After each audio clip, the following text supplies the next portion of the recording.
No, it's just kind of about, so my in-text citations, that's really all. Oh, I do have a question. On my title page, what else should I put other than Persuasive Essay, Curie Noonan, Georgia Northwestern Technical College? Let's Oh, I take a should have look. put the due date. That's probably what it was. Let's just take a look at that and make sure, because I had a number of students, um, that I don't know that they had trouble or they just didn't look closely. So let's look right here.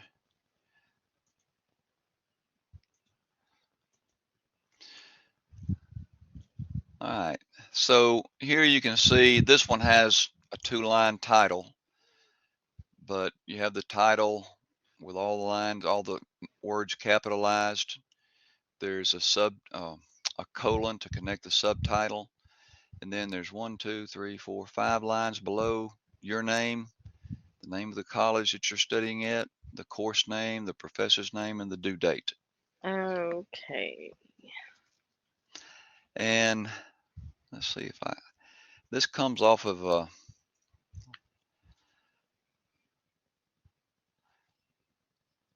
this comes off the very first page, right? General format, or if you look over here somewhere, you'll find it in general format under major paper sections.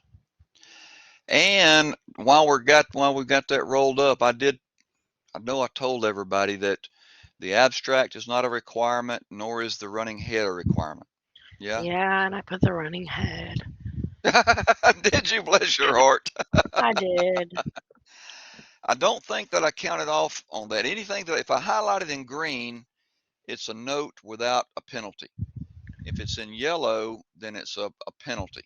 It was in Um, yellow. was it in yellow? Yeah. Okay. All right. I'm sorry. It's okay.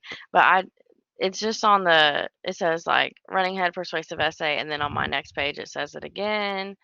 And then after, oh, it's on every single page, I guess. Dang it. Generally speaking, once you put it up there and then you use if you set page numbers with Word, it'll copy that header onto every page. Yeah, I did Um, and numbered the pages.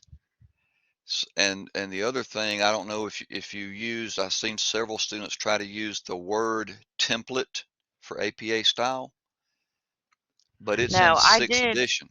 Yeah, no, I did fix mine. I know when we did like the reference page, I did do that, and you had got back with me and told me to like change my settings in Word, so I did that for this. So that was fine.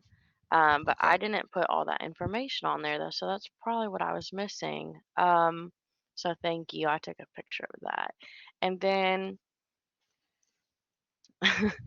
my in-text citations, my goodness. So some of them are right, some of them are not. It just depends if I like, well, I don't know. Honestly, I don't know. I know one of them I said, yeah, I quoted something. So the in-text site, like I did that right, but I put it after the period and the quotation marks. And I think you said move it to after the citation and always punctuate after the citation. So would I directly quote someone, put in the parentheses with that information, and then the period, and then the little quote thing? Close. So what we're going to do is close the quotes, then cite, and then punctuate. Okay, so don't even punctuate the quote. Correct. Not at the end of it. Okay, so just Depending on the quote, there might be some middle punctuation. But here's the thing, okay. um, Autumn and Jill, what she's asking about is punctuating the in-text citation. And a lot of students punctuate the sentence, all right, blah, blah, blah, blah, blah, period, in the quotation marks, and then put the parentheses and the in-text citation, and then start the next sentence. And so it's very difficult for the reader to know if that citation belongs to the following sentence or the preceding sentence. And APA tells us that we only punctuate after the citation, so that citation gets counted as part of the sentence that it's in. So that's APA style, but we do that, or they prescribe that, so that we can tell where the sentence ends and which sentence the citation belongs to. Okay, thank you. So that cleared that up for me. And then the next thing with that I have, let me go find it.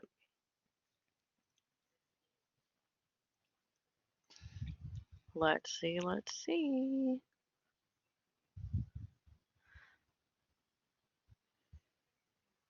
And while she's looking, I'll say this for everybody's benefit. I always struggle with how much to show you on your paper and how much not to show you. And so if I if I highlight something, second person is a good example, right? If somebody uses you all the time and I put second person on everything, on every piece, on the entire paper, I don't mean that so that when you look at it, you're like, oh my God, look at all this. But I just want you to realize how often it happens and how you can correct it. And I think in the example on curious citations, here, if I highlight one time and say move this period to the after the citation, but the next time I don't make that comment, I don't highlight it, then I think students can get confused about why I wanted it to change on this citation, but I didn't ask for it to be changed on the next citation. And so I always struggle between being consistent with the corrections versus, um, being so over thorough that you feel like you're being beat up while you're down. I don't know if that's the right way to say that, but um, I don't know if that helps you understand. But that's kind of the way I try to be very consistent. I try if I don't show you every example, then over in the text comments, I'll say, I didn't show every example, but you need to go and find every example to make the correction. So just bear with me. If you've got a question, you can always ask. Kira, did you find what you were looking for? Yes. So, sorry, my voice is just not working with me today. Um, okay, so give me 1 second so I can get this stuff out of my throat. I Okay, know so you. Okay, go when, ahead. oh, I can zoom in and out of this. That's great. Okay, so I got really confused in Purdue when it comes to like all the specifics Mm-hmm. of in text, right? So, like, obviously, none of mine were from a book, like my sources, they were all online. Um, most of them were organizations, but some were an article, so certain things change. And so there was something in Purdue, and I wish I had it pulled up right now, but there was something that I put, and I don't know if I'm the only one who did it, and if I am, you're gonna know exactly what I'm talking about. I would put the CDC 2020A, 2020B. And I know you were like, what is this for? And then I think, let me double check. When you got to my references, let me double check.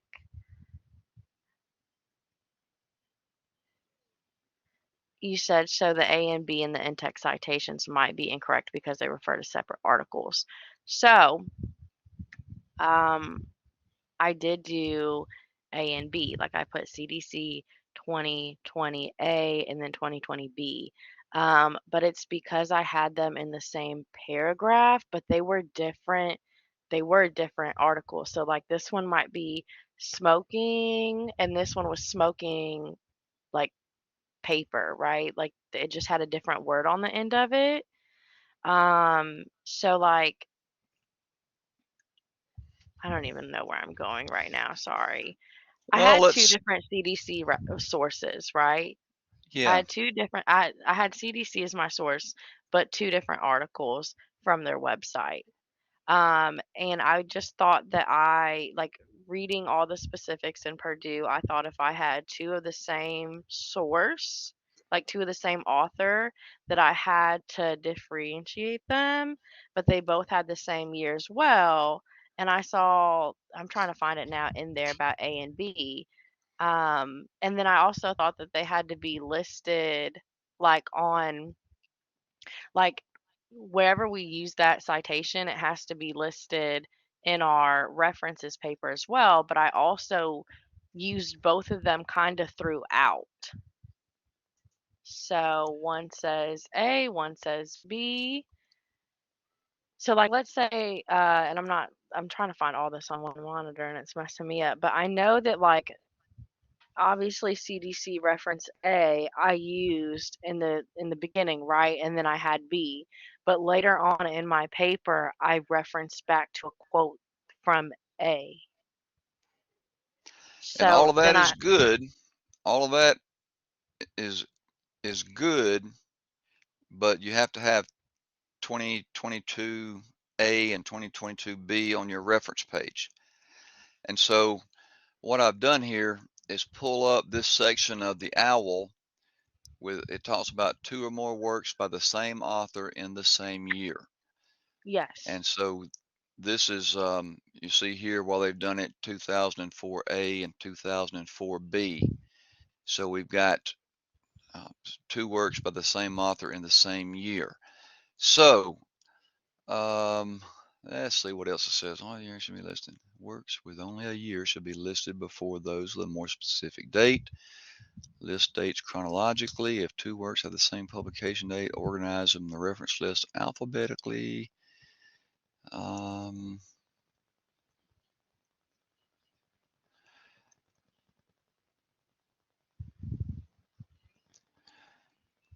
okay. So, so what? So I guess my question is, does yours follow this guideline? Right? It CDC, it same does. year, Yeah, but they're in the same year. They're in the same year, so that's why I put A and B. okay. All right. So then on the reference page, did you have one listed Center for Disease Control 2022A and the next one 22B? No, well, let me double check very quickly because I have it pulled up. Okay. No, I just So that, put them in order. So like so on my reference page, I have two CDC articles, obviously. So the first one I used for A and the second one was B. okay. Because I didn't know So where I would have put in the A or B, which let me go back to you. Um I guess after the year. It says yeah, burnt 2004. Because I know that's the insight. So I did the in text correct. It's the yep. reference after that burnt 2004A. I didn't. Well, see, that's a sentence too. Refer to these sources in your essay as they appear in your reference list. So that's what I did. Because my in text is right. Because this is my understanding.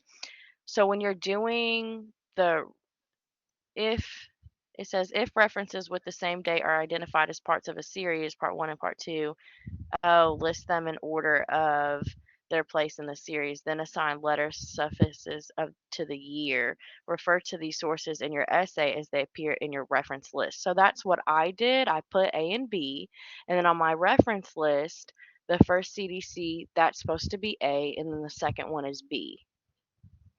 So I don't know. I just want to make sure I did that right, and if I didn't, which it look I don't know. That's what I understood. Like the when you do it the reference on the reference list, you put them in order of how you put them in your essay, and that's what I did.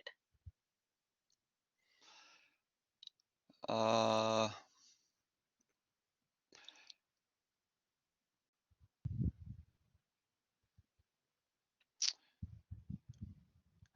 Okay, so you're connecting series to the order that you put them in your paper.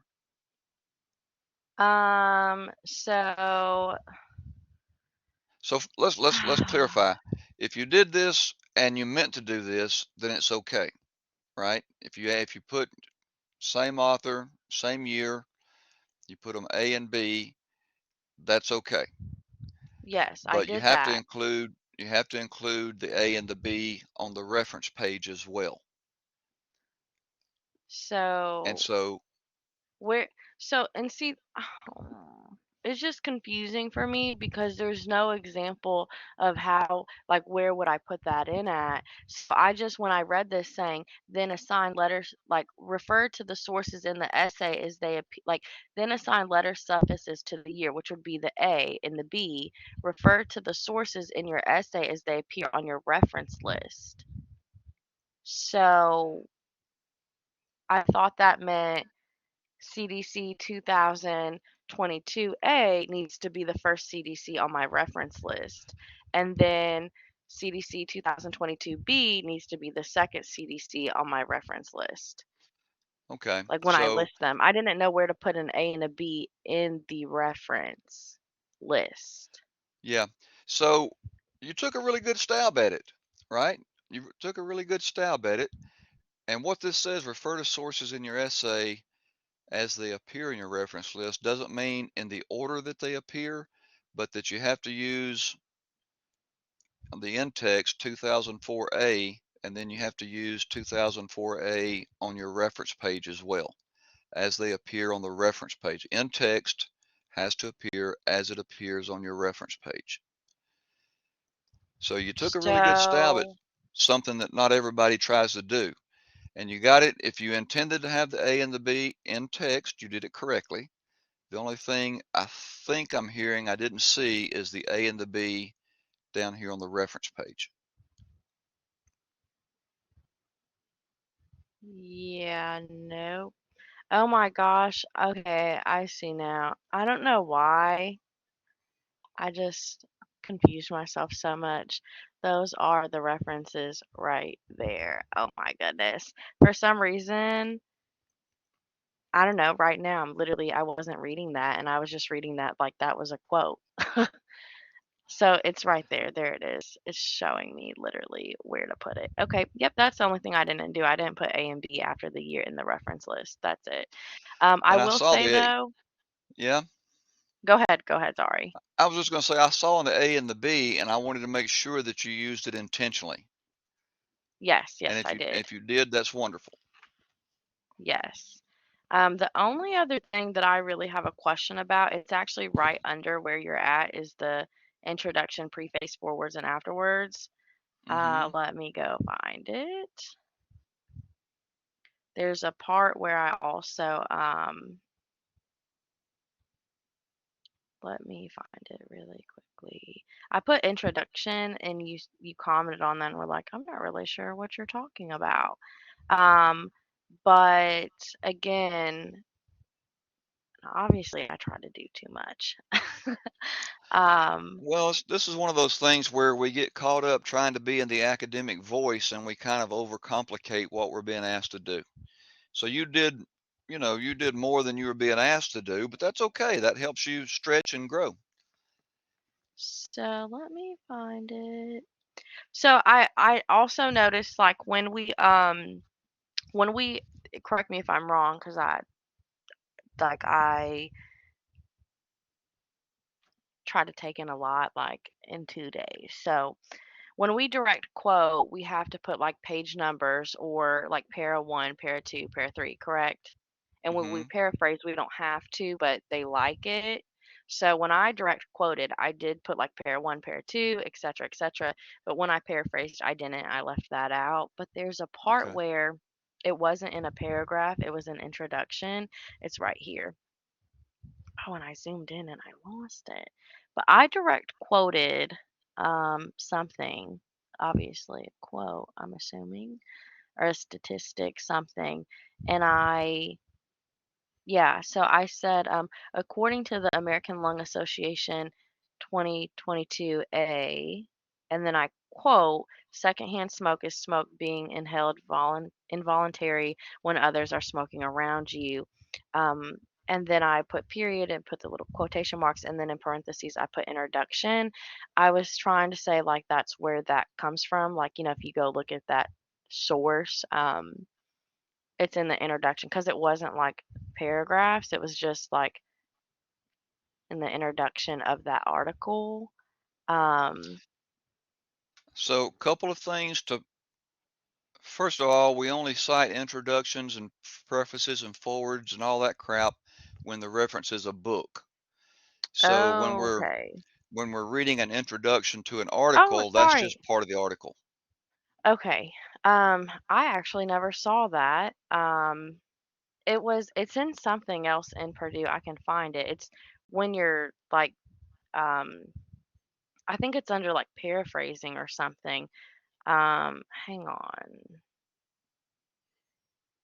because it said like it's where it's talking about when you're saying where you're at, like para one, para two. You can put a table, anything identifiable. So, but it says it right there, so that explains that to me. That don't do that unless it's a book, right? So Right, just right. say If it's the first If it's paragraph. American, yeah, if yeah, just say para one or para two. Start at the top. You just start at the top and just um, count the paragraphs down if you don't have page numbers. Okay, okay.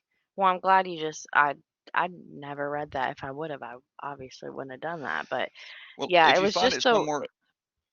if you find it somewhere else where it has a different application, just cut it and snip it and send it to me and we'll look at it again. Like I say, right, I am not a master. There's lots of stuff in here that I forget too. So if you use something else as a resource, as a guideline that I'm not familiar with or I'm not thinking about, always let me know and we'll learn about it together. Okay. Well, thank you. That's really, I think everything that I have. Oh, All actually, I right. lied. Sorry. Sorry. I'm so sorry. Okay, I we'll go lied. to Jill here in just a minute. What else you got? Um,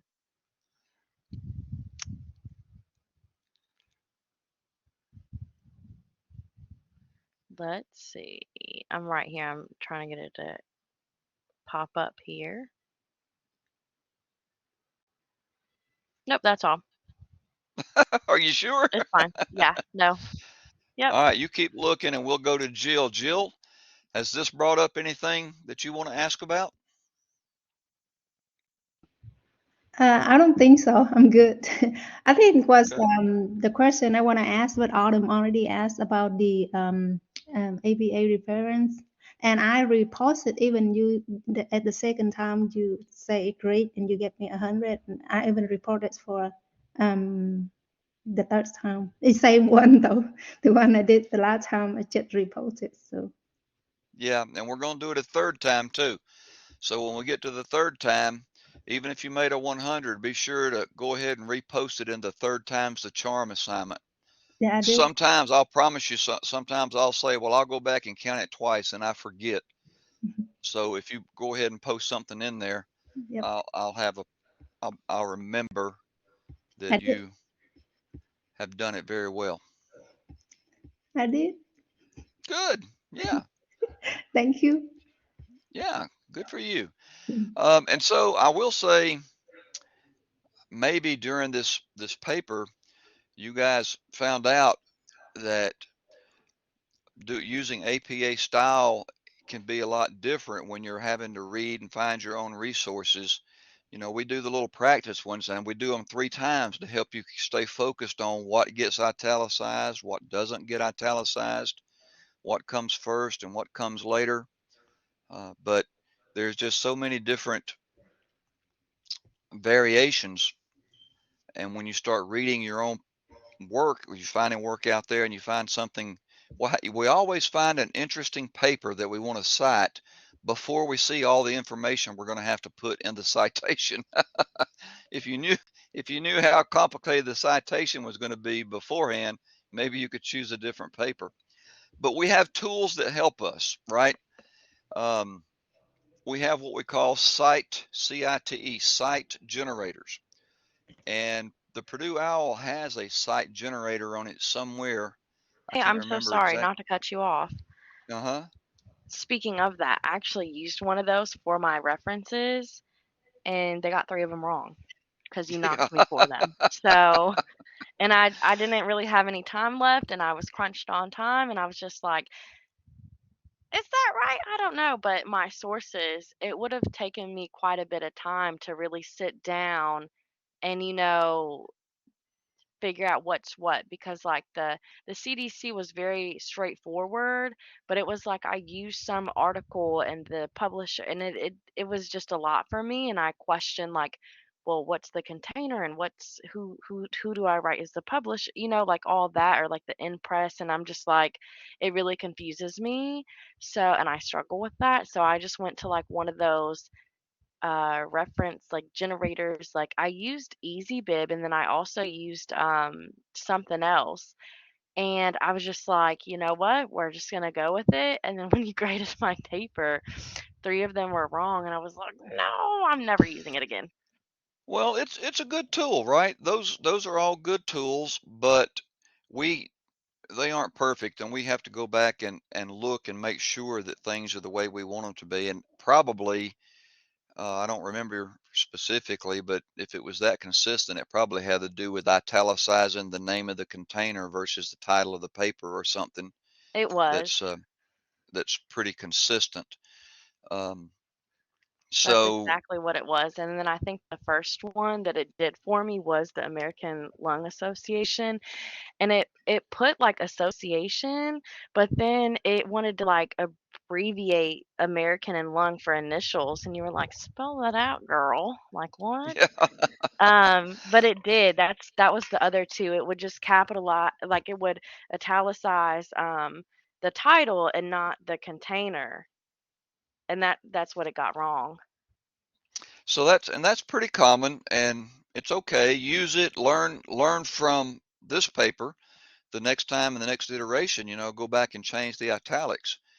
But I would not. In fact, when we start talking about peer-reviewed work, there is a site generator inside of Galileo, and you can just the paper that you're on, you can just go right over to the margin and click uh, cite, and it'll give you about a dozen different ways that you could cite it. And you choose APA, and it'll put it in APA style. But then when you copy that and paste it into the browser, sometimes things change, and you have to go back and review and make sure it's correct.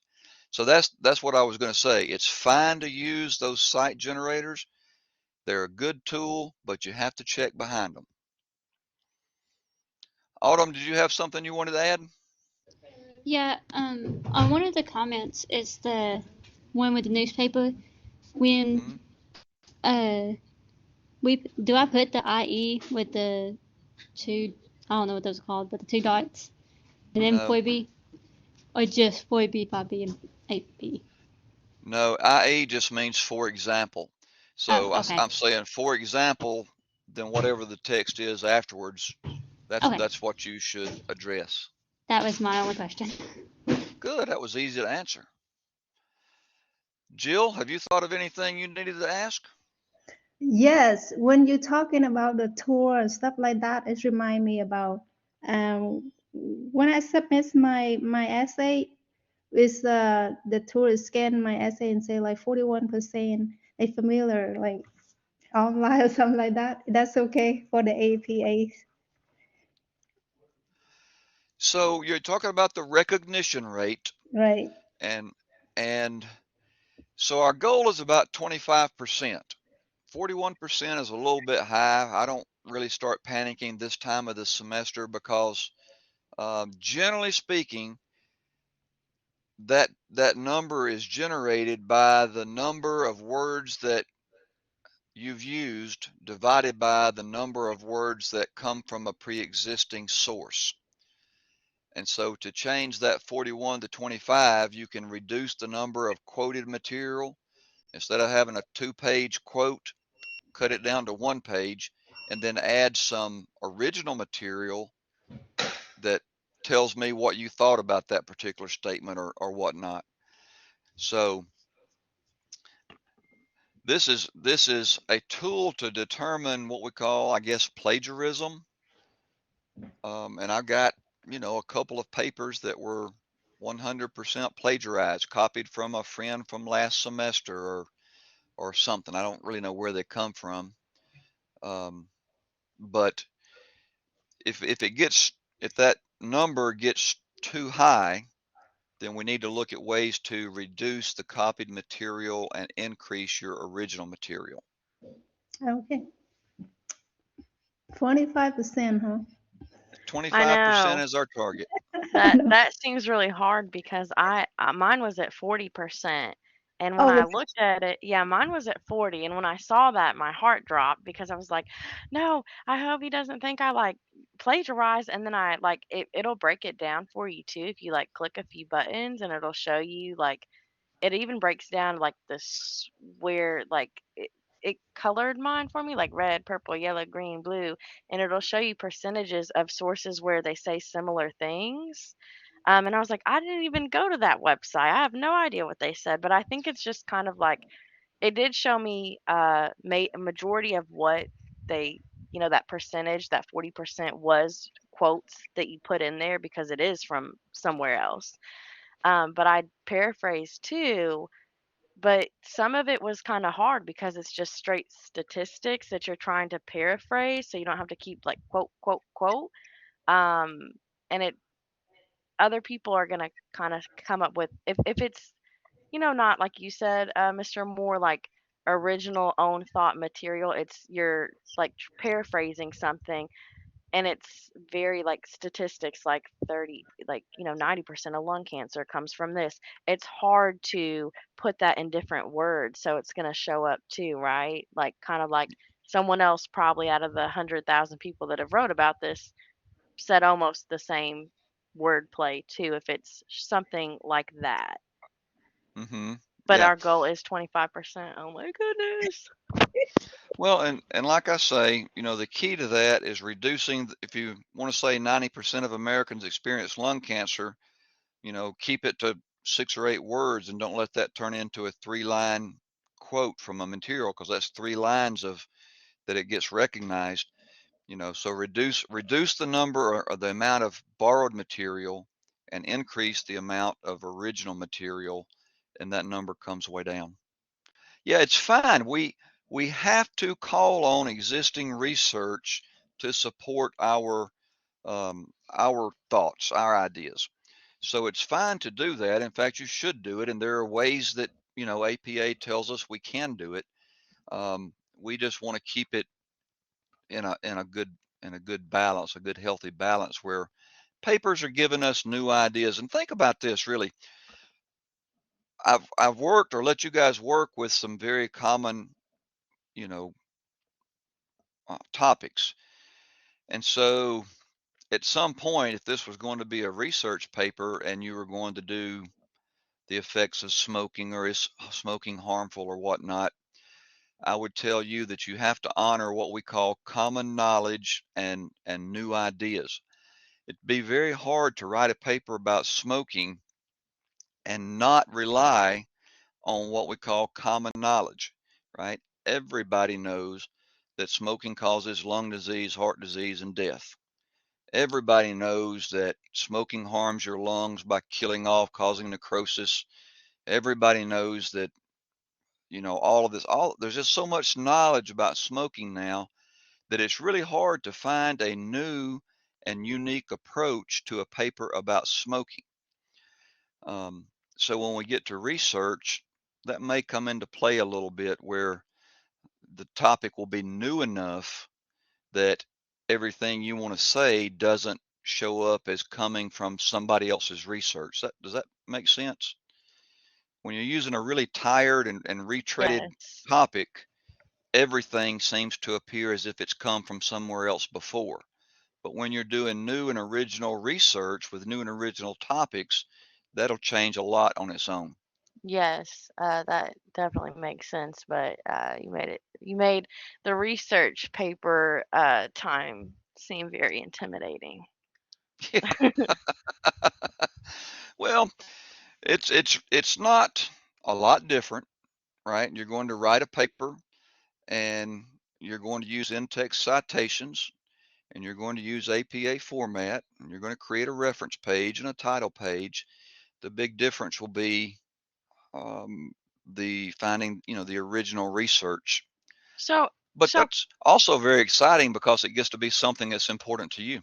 okay, so question. And I know I asked this before, but I definitely worded it wrong because I went back and like watched the last session that I was on your YouTube just to like, oh yeah, he did say that, or no, don't do that. So it was definitely helpful. But so right or wrong, when we do a persuasive paper, like what I did, um, I'm trying not to word it wrong again. I did almost like a lot of my stuff was statistics, quote, like direct quotes, or I paraphrased because that's what I thought needed to be done. Like when I'm telling you, hey, smoking's bad, you should stop, I thought that I was supposed to, well, obviously write a paper saying, hey, smoking's bad, but I thought I had to back it up with facts, statistics, mainly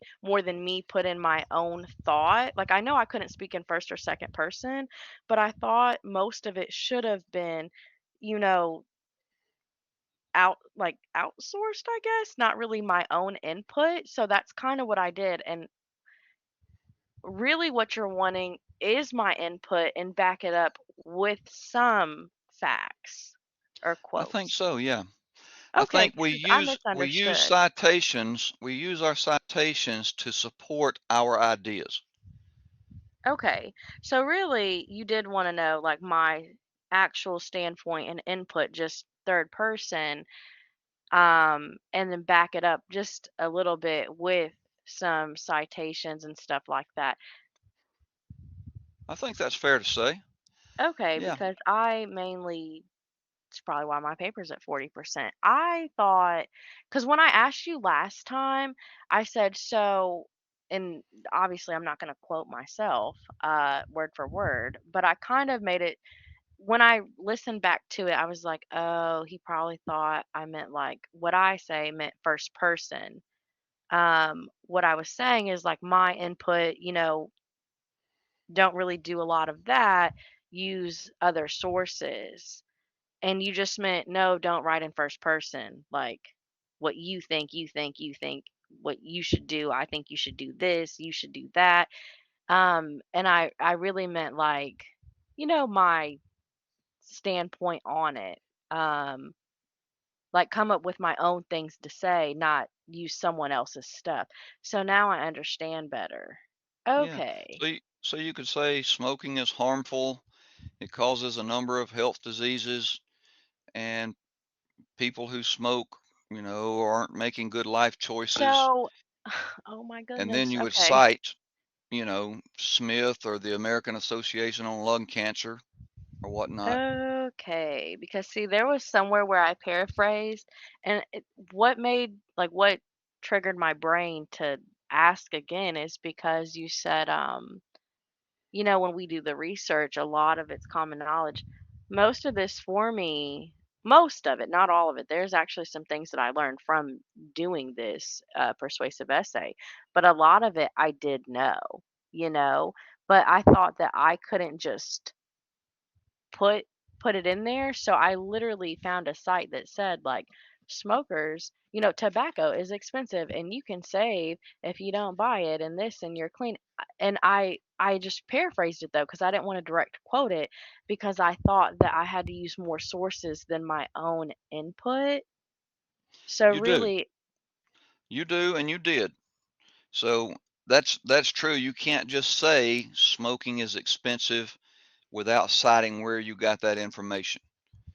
So you did the right thing. okay.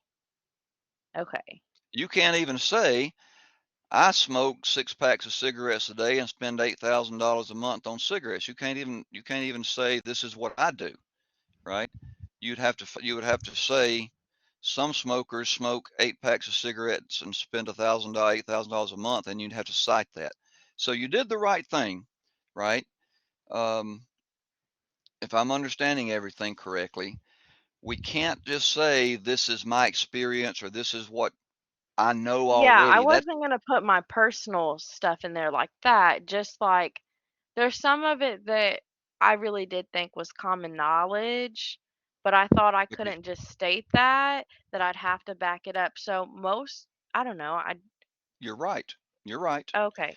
And Okay. so Okay. when we talk about writing with common knowledge, what I'm saying is you can't do that. You can't just say this is common knowledge and then put a Oh, whole okay. paragraph of information in there. Just Yeah, because I think it's common knowledge. it may Someone not else be might common not know knowledge to it. the next person. Right. Okay. Well, great. Then I did do it right. Okay. And we get into that a lot with specialized topics. For instance, if I have a student who is working in the NICU at a local hospital, they may have a ton of what they call common knowledge in the medical field where infants are concerned, but it's not common knowledge outside of that. Right. A good Okay. example that I used to use is the terms cutting and slashing. If I wrote a paper and I used the term cutting and slashing, what would I be referring to? And not many people know that those are basketball terms for a movement towards the basket. Most I people sure would think I'm wouldn't. talking about street violence or something else instead of basketball. Common knowledge if you follow basketball, outside of that world, not so much. Okay. Yeah, you're right. I thought you were talking about like cutting a piece of paper or slashing Yeah, tires or something. yeah, yeah. That's. We'll talk about that more as time rolls on. I'm just kind of planting seeds right now for something that will come up in the future. Autumn, you got something you want to add? Yeah, sorry, can you say that number one more time that we were trying to keep it under? 25%. Okay. We'd like to have the recognition rate 25% or less. Okay, I'm good on that one then. Okay. Jill, I was nervous when I first saw that. I thought that was bad. I was like, what was yeah, yours? that's my 22. Oh, you did. Yeah, you under 25%. You did really good. And I'll say this for the benefit of everyone. Um, the vast majority of what we call plagiarism or inappropriate use of existing material happens accidentally. It happens when a student don't know that they should have um, source cited that particular passage, or they did it incorrectly, or they intended to put a source site. I've done this before where I put the parentheses and put question marks in my text, and my intent was to go back and fill that in with the right author's name, and then I forget to do it, and I sent the paper in with quotes and question marks. And of course, I didn't intend to plagiarize somebody else's work. I intended to go back and fix it, but not every professor sees that the same way I do. I almost did that. I almost did that with mine. Yeah, and I sometimes I'll highlight stuff. I think Autumn and I were working the other night and we highlighted some stuff so we could go back and work on it later. But you got to remember to go back and take the highlights out. So, yeah, Yes, that was definitely one we almost forgot. yeah. So stuff like that happens, and I at this point, I understand that you guys are working your fannies off trying to do this correctly. So if you make a mistake, the chances are great that you just didn't understand it was a mistake, and we just need to talk about it and correct it and move on. Um, I'm not likely to say that somebody intentionally plagiarized. Even if I mean, I got a paper one time that was 100% copied and had the other student's name still on the title page. The student that submitted it with the other student's name on it. And, you know, I, I asked them and they explained. They said, oh, yeah, no, I borrowed that paper so I could see what it was supposed to look like, but I submitted the wrong one Okay, I'll buy that. That happens, right? Sometimes we submit the wrong one. So go back and submit yours. And they did, and it was all fine and good. Lots of reasons that things like that happen, and we can work through just about all of them. Jill, got anything to say as we close out? We've been here a little over an hour. I think we're good. I'm good. Thank you. I hope that you heard something that helped out. Yep. And yeah, I hope all you guys. I'm glad to hear somebody's going to YouTube and looking at the recordings. I haven't gotten any feedback about that. If you had any trouble going to YouTube, remember, give me a thumbs up and a like. Yeah, I did. Try to support you. Yeah, yeah, absolutely. I got to get my numbers up, y'all. Thank you for today. Thanks a lot and good night. Thank you, ma'am. You guys are free to go. I'll be the last one out, so if you want to hang around and talk to me, you may. I'm glad to hang around a little while. Otherwise, I'll see you on Monday night. All right, see Okay, ya. thank you. Bye. Thank you.